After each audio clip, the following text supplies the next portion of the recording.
Muy buenas tardes, señoritas y jóvenes. Hoy vamos a darle continuidad a las culturas que estamos llevando. Hoy vamos a hablar acerca de una gran cultura que es el Imperio Incaico, que también es la cultura quechua. ¿Ya? Vamos a dar una explicación de lo que es esta cultura. Bien, vamos a narrar una breve leyenda acerca de quienes fundaron este imperio incaico. Tenemos aquí, ¿qué nos dice esta leyenda? Nos dicen que existían una pareja, Manco Cápac y Mama Oglio, que eran, según la leyenda, eran descendientes o hijos del dios Inti, que es el dios Sol. Nos indican que esta pareja salieron del medio del lago Titicaca. Esta pareja, a medida que iban avanzando, ¿qué hacían? Lanzaban la espada que tiene aquí y en el lugar, en el territorio donde caía la espada, así, parada, ¿qué hacían? Tenían que fundar ese territorio. Lamentablemente, a medida que esta pareja iba avanzando, lanzaban la espada y se caía, lanzaban la espada y se caía, hasta que llegaron al territorio de Cusco. En Cusco, Manco Cápac lanzó la espada y cayó parada.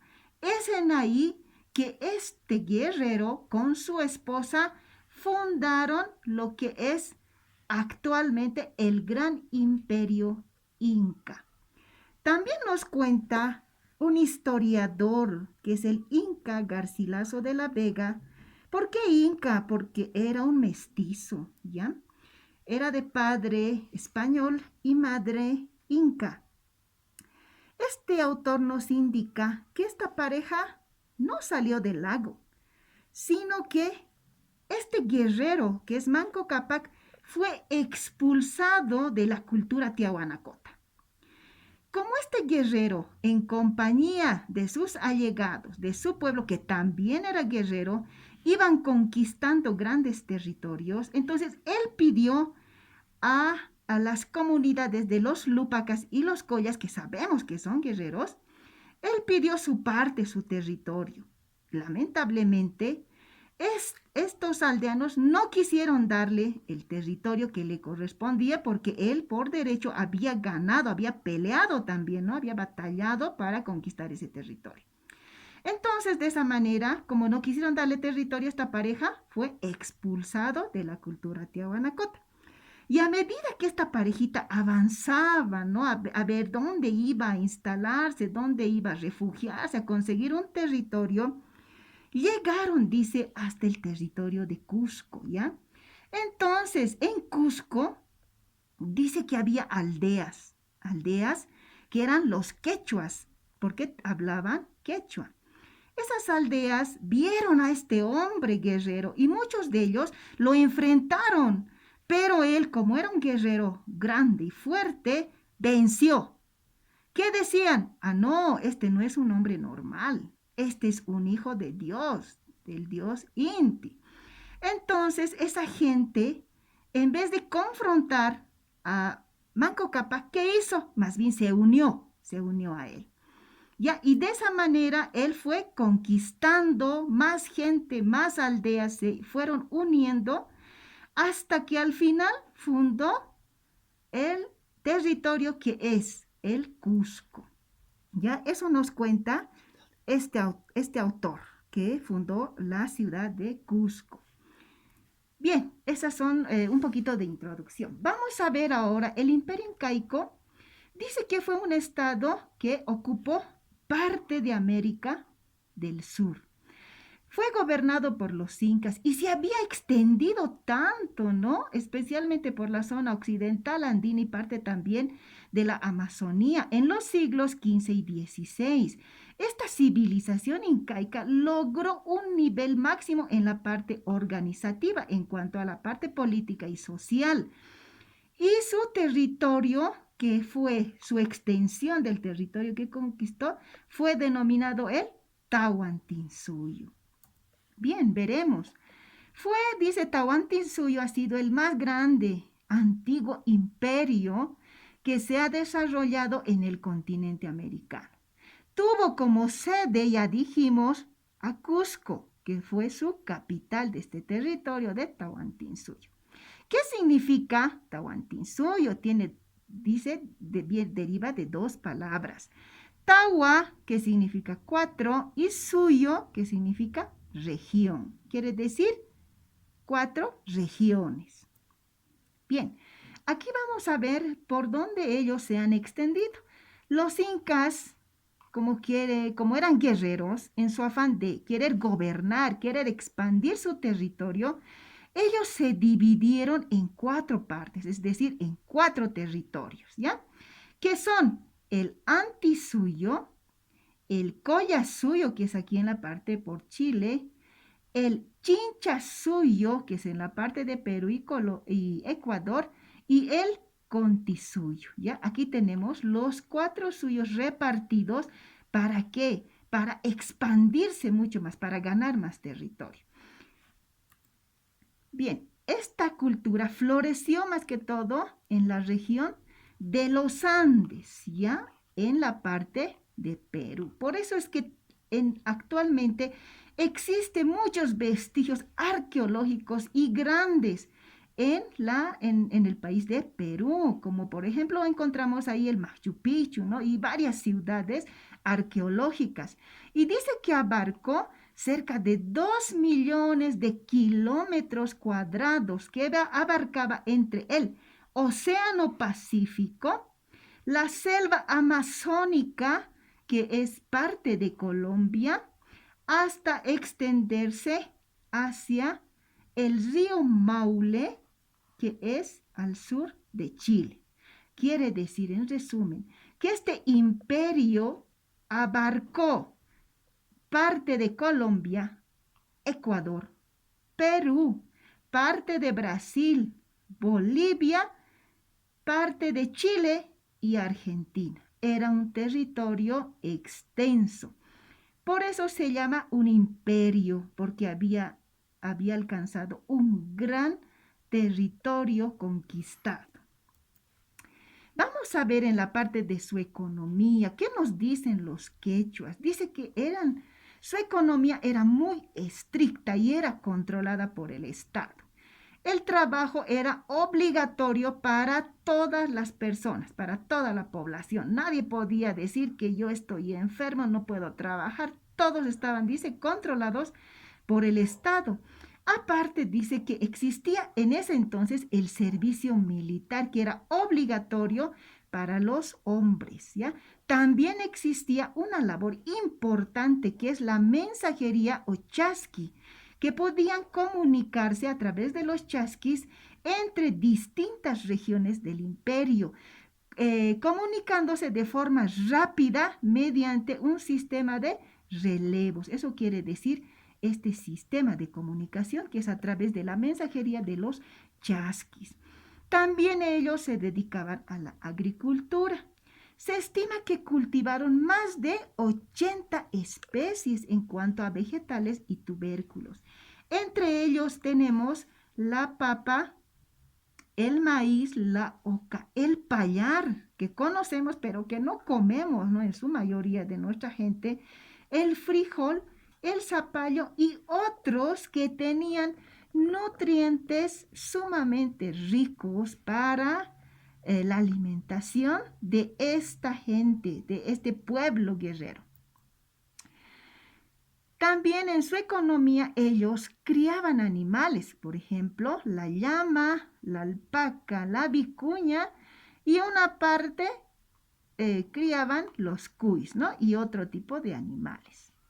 Este es el territorio donde ellos sembraban. Este tipo es una de las pocas culturas que utilizaron este tipo de siembra, que son los camellones. Ustedes pueden observar, es en forma de gradas. Son los camellones o andenes. ¿Cómo era su sistema de trabajo? ¿Recuerdan la cultura aymara?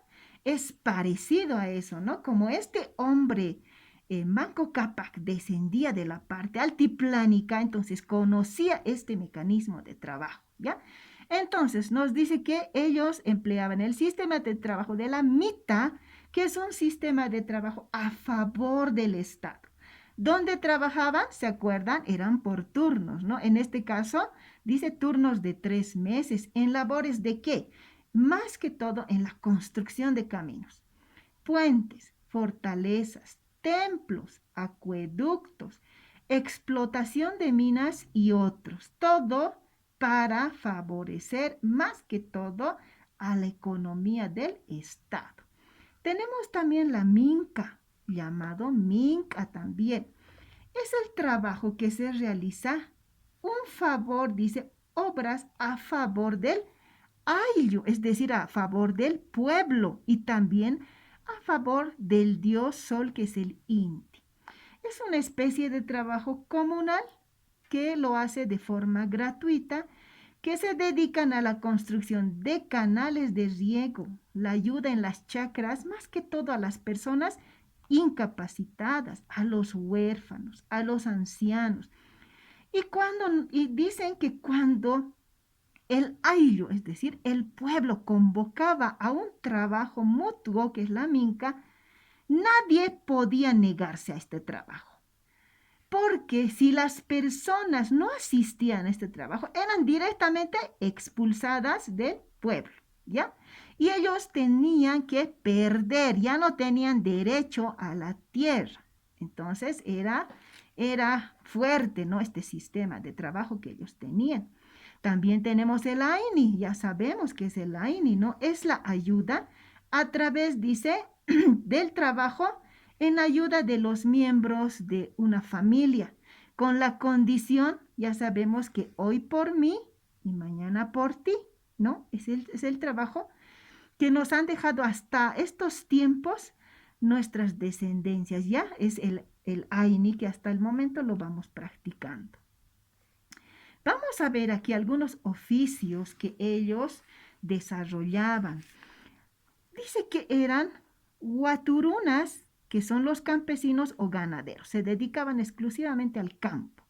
También tenemos los mitmacumas, que son los colonizadores, conquistadores de nuevas tierras. Ellos generalmente iban en busca, dice, de tierras. Iban con los guerreros a pelear y a conquistar tierras. Tenemos los llanas, que son los siervos y son los prisioneros de guerra. Tenemos las mamaconas, que son las mujeres dedicadas al tejido de textiles. Eran cocineras y también podían ser esposas secundarias del Inca o de otras autoridades también. Tenemos el pampairunas, que eran las prisioneras, ¿ya? Que eran obligadas al ejercicio de la prostitución. Imagínense, en esta época ellos ya practicaban la prostitución. Tenemos también las pinas, que son los esclavos, que son los prisioneros de guerra sometidos exclusivamente para labores agrícolas. Ya estos son los oficios que ellos tenían. Veamos, un fuerte que ellos tenían es su ejército. El ejército fue una institución bien importante. ¿Cuál era su tarea principal? El de conquistar nuevos territorios. ¿Para qué? Para expandir su imperio. A partir del Inca Tupac Katari, dice que empezaron a formar militares profesionales. Esto ya era una profesión. Estos militares ya estaban desligados a las tareas productivas. Sí, aquí tenemos al Inca Tupac Yupanqui, ¿ya? Y estos eran una especie de universidad, se puede decir, que formaban guerreros. Aquí tenemos cómo iban ellos a la guerra.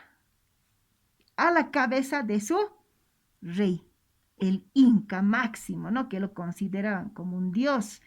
Conjuntamente sus guerreros, ya que eran miles. Vamos a ver su organización social, cómo ellos están conformados. Tenemos a la cabeza, ya dijimos, el Inca máximo, ¿no? El rey. Tenemos dentro de la nobleza está el Auqui, que es el hijo primogénito del Inca. También dentro de la realeza tenemos los panacas reales. ¿Ya? Panacas reales. Estos están dentro de la realeza. También tenemos como tercer lugar la nobleza. Esta nobleza eran herederos de los panacas, porque tenían sangre noble. También teníamos al pueblo, y este pueblo estaba dividido en tres castas sociales, que son el Atun Runa, que es el pueblo general. Tenemos a los Mitimaes, que son los grupos que eran trasladados para colonizar nuevas regiones, ¿no? Los que iban, dice, a, a pelear, a conquistar más territorios. Y tenemos los Yanaconas, que son los servidores de quienes, especialmente de la realeza y del Inca. Aquí vemos cómo es la familia del Inca. Aquí vemos al Inca, el Inca máximo, ¿ya? Tenemos a la hija Inca. Tenemos aquí a la otra hija. Tenemos a la Coya, que es la esposa, la primera esposa del Inca del rey. Tenemos al Auqui, que este es el primogénito, el hijo primero del rey, el cual va a acceder al trono. Tenemos el siguiente hijo menor, pero que no va a heredar el trono. En el caso de que este primogénito muera, entonces automáticamente sube el siguiente varón, ¿ya? Vamos a ver su organización política de esta cultura. Tenemos como máxima autoridad al rey Inca. Tenemos al hijo, que es el Auqui, el príncipe heredero, ¿ya? Tenemos también al Consejo Imperial.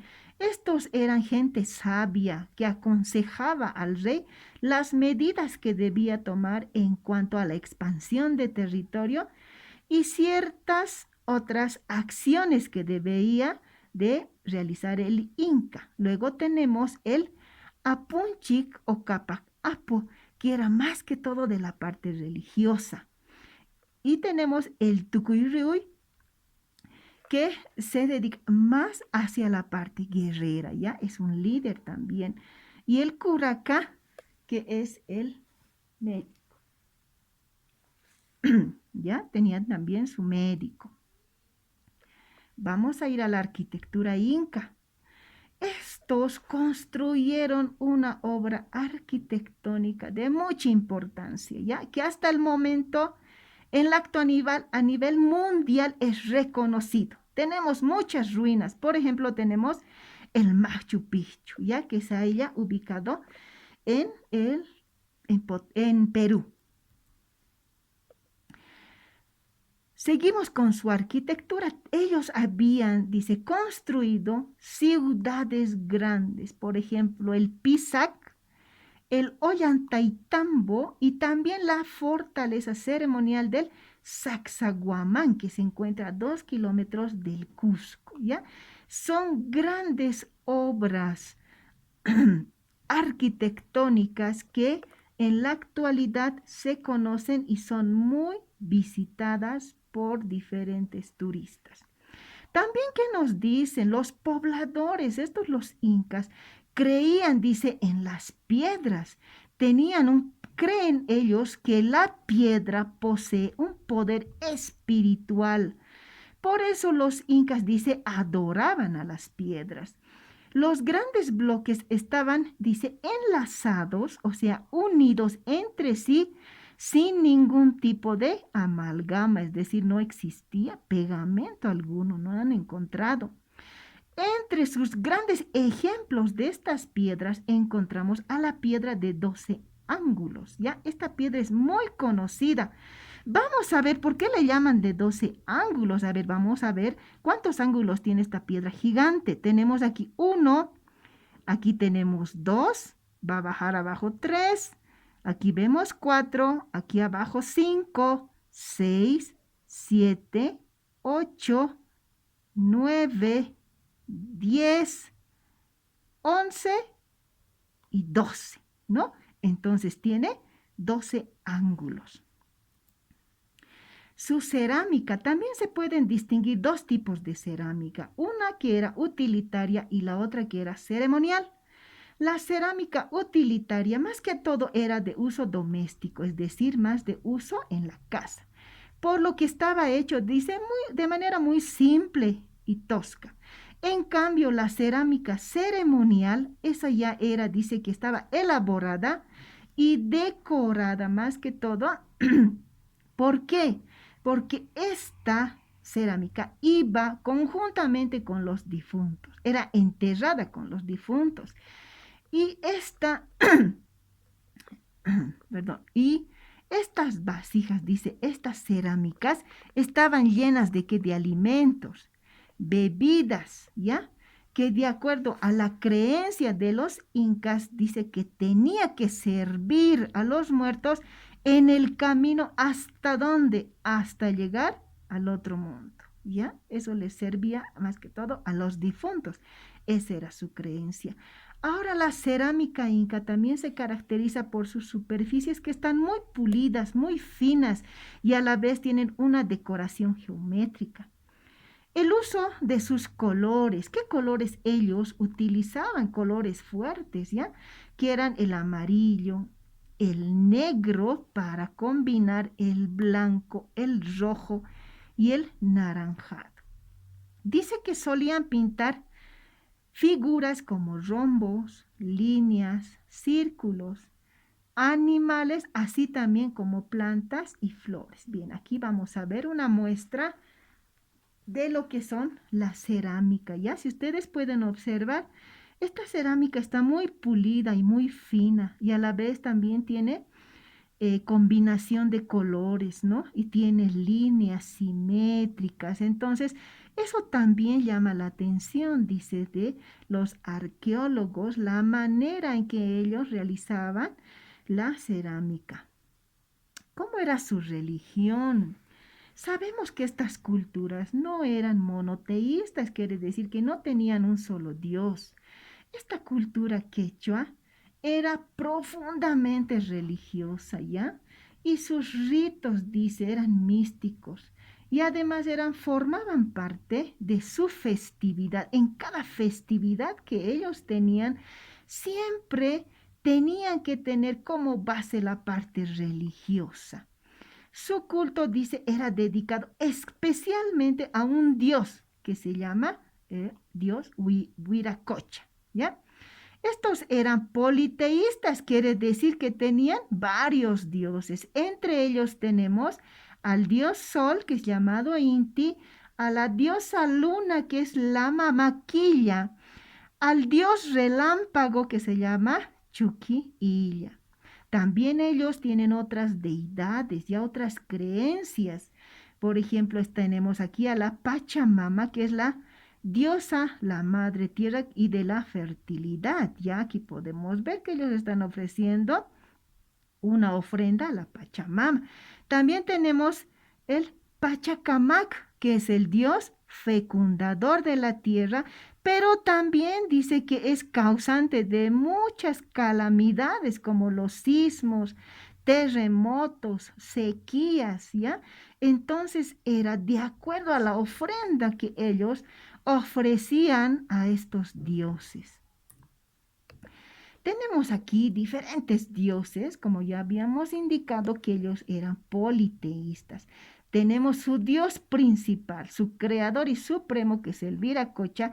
Tenemos su dios Sol, que es el Inti, la diosa de la naturaleza o la madre tierra, que es la Pachamama, la diosa de la luna, la Mamaquilla, la diosa del maíz y del alimento, que es la Mama Sara.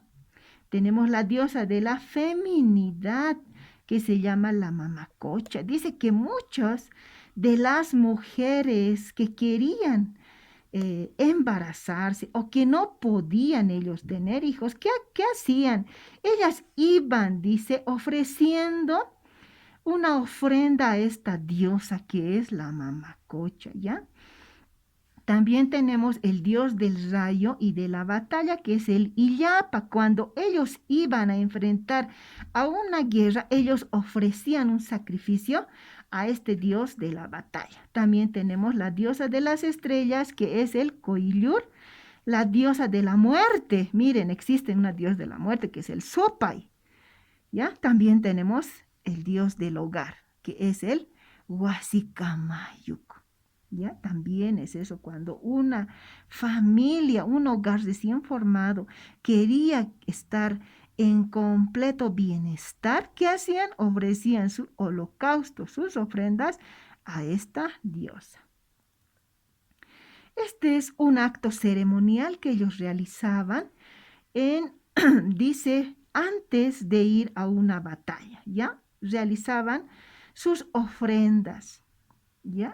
Entonces, primeramente, el Inca, dice, es el que ofrecía conjuntamente con sus consejeros espirituales. ¿Cómo era su medicina? Ellos también practicaban la medicina, era un pueblo desarrollado, ¿ya? Ellos practicaban, pero dice que su medicina estaba más que todo ligada ¿a quién? A la religión, porque ellos creían mucho en sus deidades. También estaban los curanderos o médicos incaicos que se llamaban Hampi Camayocs. Esos eran sus médicos de los incas. Los incas llegaron a intervenciones quirúrgicas, realizaron muchas intervenciones, como por ejemplo podemos ver aquí este cráneo, que realizaban, dice, trepanaciones con el propósito de eliminar fragmentos de huesos o armas que se quedaban incrustadas dentro del cráneo. Luego dice también sanaban ellos, realizaban, dice, luego de accidentes, ¿no ve? De los enfrentamientos bélicos que ellos tenían. Uno de estos instrumentos que utilizaban en la cirugía de la trepanación o diferentes cirugías, utilizaban el tumi o cuchillo de metal que es en forma de T, ¿ya? Es el tumi, el cuchillo de metal en forma de T. Se desconoce acerca de la anestesia que ellos utilizaban, pero muchos indican que se utilizaba la hoja de coca, ¿ya? También utilizaron, dice, había vestigios que ellos ya usaron las gasas y las vendas. Bien, con esta parte de la medicina hemos acabado sin antes mencionarles que esta cultura, como era una cultura tan grande, entonces nos indican ciertos autores, varias bibliografías nos indican que hubo desde este Inca que era Manco Cápac hasta el último Inca nos indican que había 12 Incas, grandes guerreros, ¿ya? También otra teoría nos dicen que había 41 Incas. Y los últimos incas de esta cultura grande eran los hermanos Huáscar y Atahualpa. Estos dos hermanos, ¿qué hicieron? Había una contienda entre ellos, ¿ya? El pueblo inca, esta cultura inca, se había dividido en dos, ¿ya?